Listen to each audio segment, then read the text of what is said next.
Hello students, welcome back. I hope you must be enjoying my lectures. Now in this session that we have just now completed the whole chapter on definite integration, we will be discussing the IIT JEE questions based on definite integration. We will get to know how to apply the properties that you have grasped of definite integration, and you will also get to know how to apply multiple properties in a single question. This will also help you to know whether you have understood the properties, whether you have understood the application of these properties. So stay tuned. Okay, so now that we are almost done with the chapter on definite integration, it's time to solve out some of the IIT JEE questions from this topic. This will help you to get acquainted with the kind of questions that you can expect in your exams from this section, that is definite integration, and plus you will also get to know that how multiple properties are utilized in a single question, how they are applied in a single question, and you will be able to gauge your performance as well, that how much have you understood, how much have you grasped. So let's begin.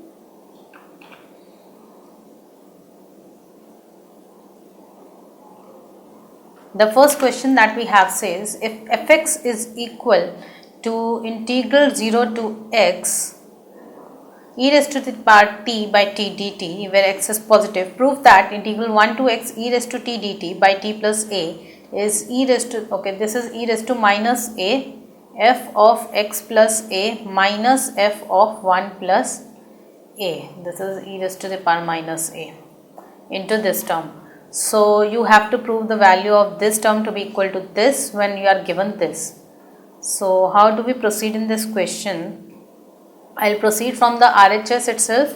So I take integral, this term, okay, will take in e raised to the power minus a f of x plus a minus f of 1 plus a, right. So this is equal to e raised to the power minus a as it is. Now we have f of x plus a, that is 0 to x plus a e raised to the power t by t dt minus, see, fx is given to be this, so f of x plus a would be 0 to x plus a e raised to the power t by t dt. So, and similarly f of 1 plus a would be 0 to 1 plus a e raised to the power t by t dt. This is what we get.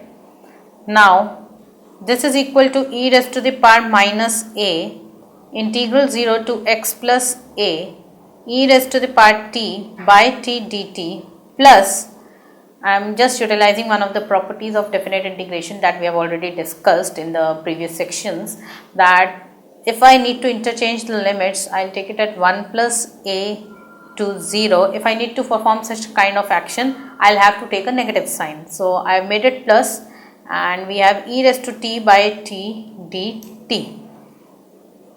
So now you can see it is integral 0 to x plus a e raised to t by t dt plus integral 1 plus a to 0 e raised to t by t dt. So this can be written as e raised to minus a integral 1 plus a to x plus a e raised to the power t by t dt, right. Now we will put t as a plus y, so that dt will be dy. So now t is a plus y, that means I can write it as e raised to the power minus a, and now my limit t was 1 plus a, y would be 1 to x, and then t is a plus y, so I have e raised to a plus y by a plus y dt is dy. This becomes e raised to minus a, e raised to a can be taken as common outside the integral sign, so I have e raised to minus a, e raised to a, integral 1 to x e raised to y by a plus y dy, right. Now this would be equal to e raised to minus a plus e raised to a becomes e raised to 0, that is 1. So I ultimately have integral 1 to x e raised to y by a plus y dy. So this is 1 plus 1 to x e raised to t by a plus t, this is dy dt, right, e raised to t by a plus t dt. Again, this is from one of the properties that we have already discussed in the previous section. So this is integral 1 to x e raised to t by a plus t dt and this in fact if you see is equal to integral 1 to x e raised to t by dt by t plus a dt, that is equal to LHS, and that is exactly why I have converted this y to t, because that was the requirement of our question. So we began with RHS, and by applying certain properties we have reduced our RHS, we have converted our right hand side to left hand side. The second question says, show that pi by 3 root 3 is less than equal to integral 0 to 1 dx by 1 plus x square plus 2x5 is less than equal to pi by 4. Okay, so we have 1 plus x square plus 2x5, right? This is the function. Now this, if you know, is greater than equal to, this quite obvious. 1 plus x square plus 2x5 is greater than equal to 1 plus x square, because this is true because we are talking about the interval 0 to 1. The limits are 0 to 1. So in that case we will have 1 plus x square plus 2x5 will always be greater than equal to 1 plus x square. And at the same time 1 plus x square plus 2x5 is less than equal to 1 plus x square plus 2x square, that is 1 plus 3x square, right? Since x5 will be less than equal to x square on 0, 1, right?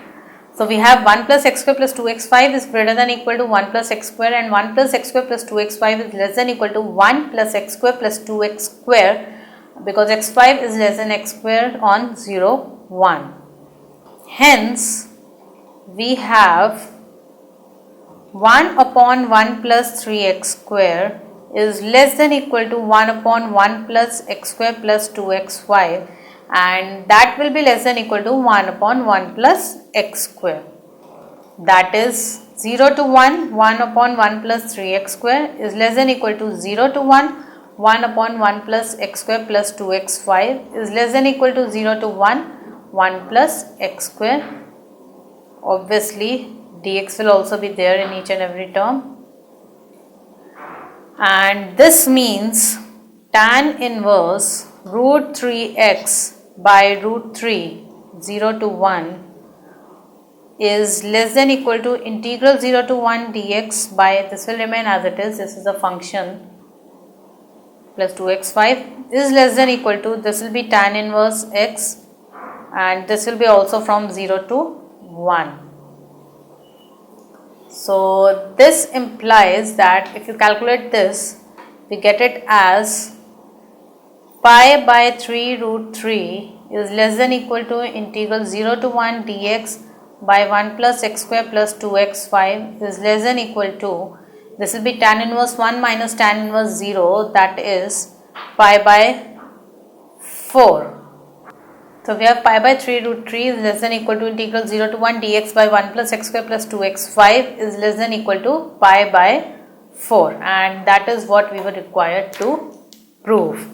Now see, we tried to form the relation between this term and 1 plus x square plus 2x5. First of all, you need to figure out the interval, and that is given by these limits, integral 0 to 1. So the interval we are talking about in this question especially is 0 to 1. And this is how we found out the connection between the terms, and by just using the properties we have reached the desired conclusion. Now the next question that we have is, evaluate integral 1 to 3 dx by under root x plus 1 minus under root x minus 1. We have integral 1 to 3 dx by under root x plus 1 minus under root x minus 1. First of all, I will try to rationalize this term. So I have x plus 1 plus x minus 1 by under root x plus 1 plus x minus 1. This becomes under root x plus 1 plus x minus 1 dx. We had integral sign also, and by in denominator we have a plus b into a minus b, that is a square minus b square, that becomes 2. Now it is simple integration, you can just directly apply your integration formulae. So this gives me, half can be taken as common. So I have x plus 1 raised to 3 by 2 by 3 by 2 plus x minus 1 raised to 3 by 2 by 3 by 2 and limits are 1 to 3. So this will become 2 by 3. So ultimately I'll have 1 by 3 x plus 1 raised to 3 by 2 plus x minus 1 raised to 3 by 2 from 1 to 3. So this becomes, now I'll substitute 3. So I have 4 raised to 3 by 2 plus 2 raised to 3 by 2 minus 2 raised to 3 by 2. This will become 0. So this even gets cancelled and ultimately I am left with 8 by 3 and therefore the answer is 8 by 3. So this question I suppose was quite simple. Next question that we have is evaluate the integral 0 to 1 minus x square by 1 plus x square into dx by under root 1 plus x 4. I is 0 to 1 minus x square by 1 plus x square into dx by under root 1 plus x 4. This is the given integral. So first of all what I do is I divide both numerator and denominator by x square. So this becomes 1 by x square minus 1 divided by, now I am dividing by x square means I will divide this term by x and this term by x. So this becomes 1 by x plus x into under root, dividing by x in under root would mean dividing by x square inside the under root sign. So this will become 1 by x square plus x square. Now if you see this carefully, I can write it in the form 0 to 1 derivative of minus derivative of x plus 1 by x. And then I have x plus 1 by x and this can also be written as whole square of x plus 1 by x but minus 2. So this you can find out, if you find out the derivative of numerator you will get it as 1 minus 1 by x square and with a negative sign means minus 1 plus 1 by x square and that is exactly what we had.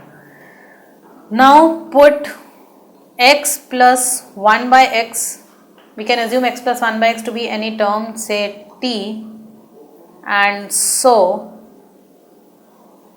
this implies integral becomes, what about the integral now? Once I put this x plus 1 by x to be equal to some t, I have it as my limits become infinity to 2 and I have minus dt by t under root t square minus 2. Now this is equal to 2 to infinity, interchanging the limits using with the negative sign, so dt, and I can write it as t square under root t square minus 2, right? Further what you can do is putting t square minus 2 to be equal to say some u square in fact. So you can further put t square minus 2 to be equal to u square. So this becomes root 2 to infinity. Now 2t dt will become 2u du. So dt will become, we have u du by u square plus 2. So this is equal to 1 by root 2 tan inverse u by root 2 from root 2 to infinity.